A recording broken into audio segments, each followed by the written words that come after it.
Hello, I am Dr. Rajshree Chatterjee, Associate Professor, Department of Journalism and Mass Communication, Jagannath University, Jaipur.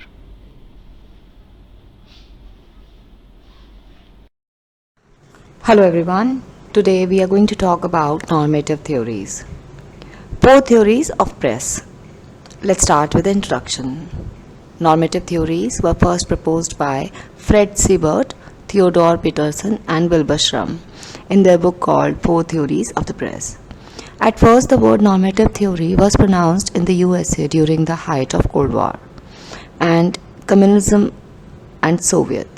Often it is called as Western theories of mass media. A normative theory describes an ideal way for a media system to be controlled and operated by the government, authority, leader, and public. These theories are basically different from the communication theories because normative theories of press are not providing any scientific explanation or prediction. At the same time, all these theories, four theories of the press, came from many sources rather than a single source. Sometimes media practitioners, social critics, and academics also involved to develop these normative theories. Normative theories are focused in the relationship between press and the government, the press and the audience. These theories are more concerned about the ownership of the media. Who controls the press or the media in the country? The four theories of press and media are authoritarian theory, libertarian theory, social responsibility theory, and Soviet media theory. Let's start with all the theories separately. Authoritarian theory describes that all forms of communication are under the control of the governing elite or authorities or influential bureaucrats. Authoritarians are necessary to control the media to protect and prevent the people from the national threats through any form of communication, information or news. The press is an instrument to enhance the ruler's power in the country rather than any threats. The authoritarian have all the rights to permit any media and control it by providing license to the media and make certain censorship. If any media violate the government policies against license, then the authority has the right to cancel the license and revoke it. The government have all the right to restrict any sensitive issues from press to maintain peace and security in the nation. Censorship is a suppression of any communication which may consider as harmful to the people, king, government, and its nation. Especially, these censorship methods are much familiar in the press, which against the freedom of speech and expression. In some other cases, the censorship help to protect the ruler's authority from sensitive issues. There are different types of censors like political censor, moral censor, religious censor, military censor, and corporate censor. Now let's discuss the example of authoritarian theory.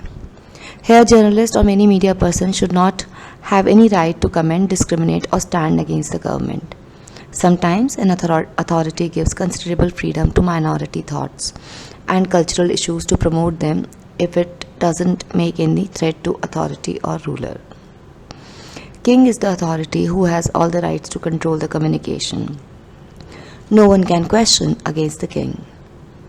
Dictatorship during the World War II, Hitler and Mussolini are the two major authorities who controlled the press in Germany and Italy.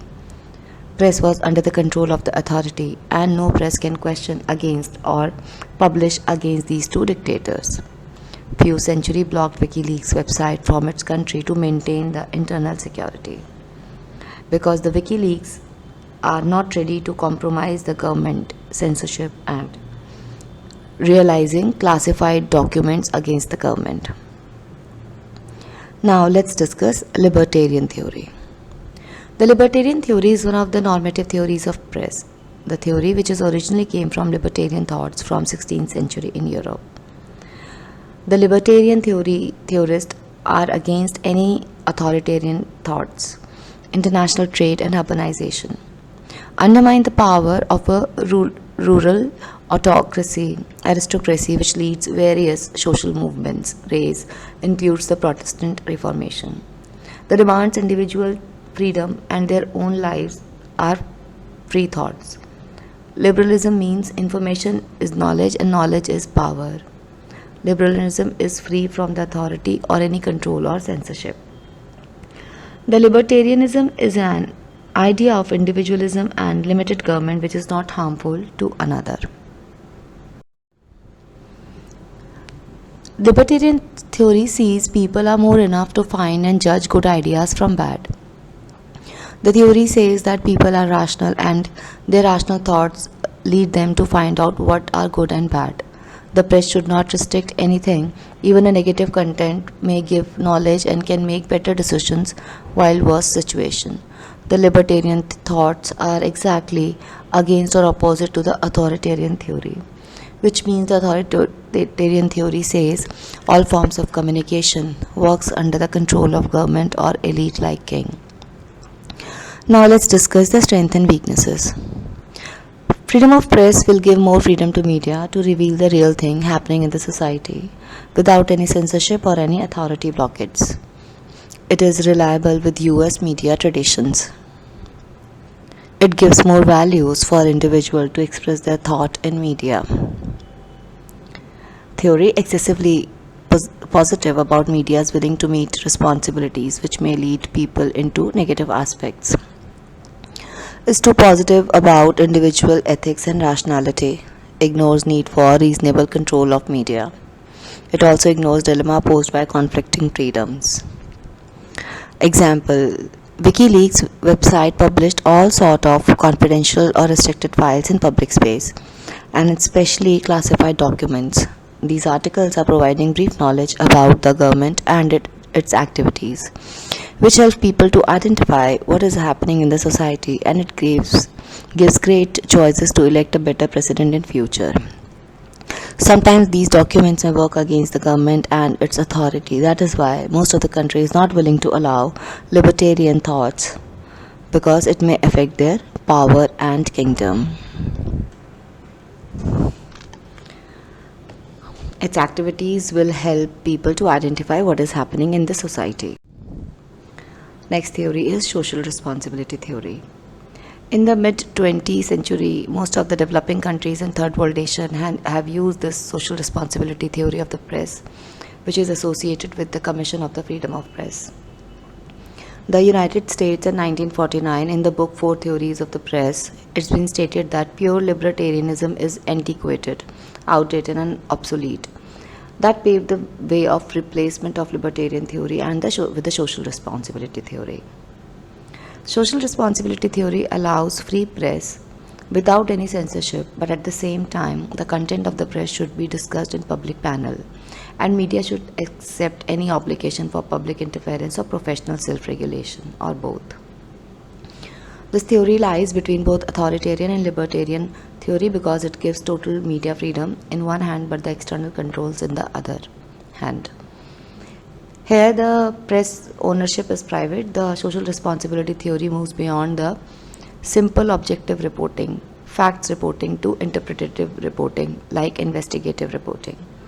The total news is complete fact and truthful, but the Commission of the Freedom Press stated that no longer gives facts truthfully rather than give a necessary analyzed interpretation reports on facts with clear explanation.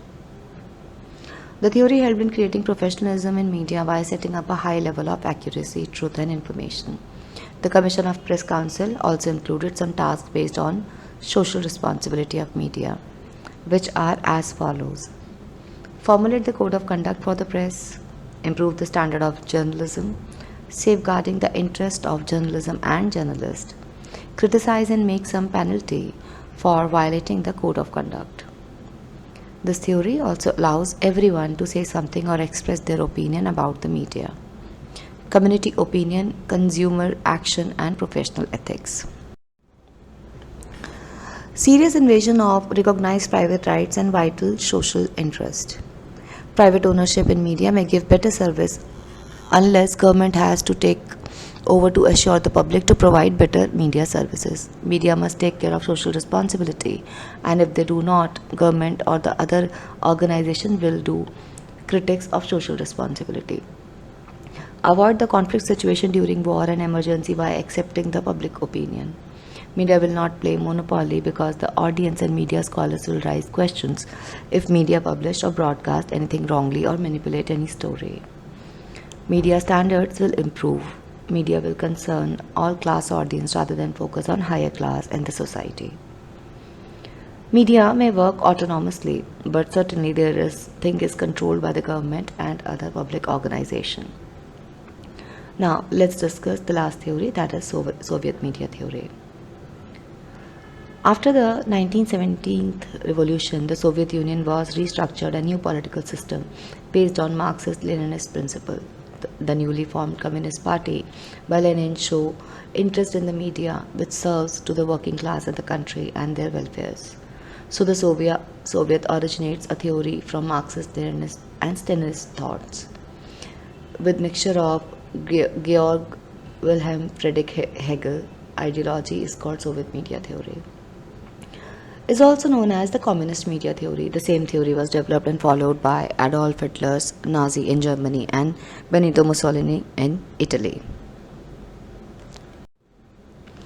Now let's discuss the Soviet media theory in detail. Soviet media theory is imitative of Leninist principle, which is based on Karl Marx and Engels' ideology. The government undertakes or controls the total media and communication to serve working class and their interest. Theories say that the state have absolute power to control any media for the benefits of people. They put end to the private ownership of the press and other media. The government media provide positive thoughts to create a strong socialized society, as well as providing information, education, entertainment, motivation and mobilization. The theory describes the whole purpose of the mass media is to educate the greater masses of working class or workers. Here the public were encouraged to give feedback, which would be able to create interest towards the media. According to authoritarian theory, the media controlled and censored by the ministries in the country, but libertarian is fully free without any intervention of any authority or government. Social responsibility theory, press freedom is in one hand, but on the other hand, they control the press by raising questions in Soviet media theory. In whole, control of the media is under the leader of the nation. Let's discuss the critiques of Soviet media theory. Soviet media theory looks similar like authoritarian theory, but the core part is different from each other. In authoritarian theory is one-way communication. There is no feedback allowed from the public, but in Soviet media theory is a two-way communication. At the same time, the whole media is controlled and works under the leadership. Private ownership is not allowed, which leads to the press without any restriction, and it can serve people without any authoritative blockades. Soviet media theory allows some restriction based on the nation interest rather than personal. Under communist theory like Soviet media theory, the journalist or the press should report the leadership rather than a watchdog. If the leadership is wrong, the whole nation will suffer a lot. So here in this topic we have discussed 4 theories, their critical point of view, their analysis, and how these theories are being followed by different parts of the world. Thank you so much.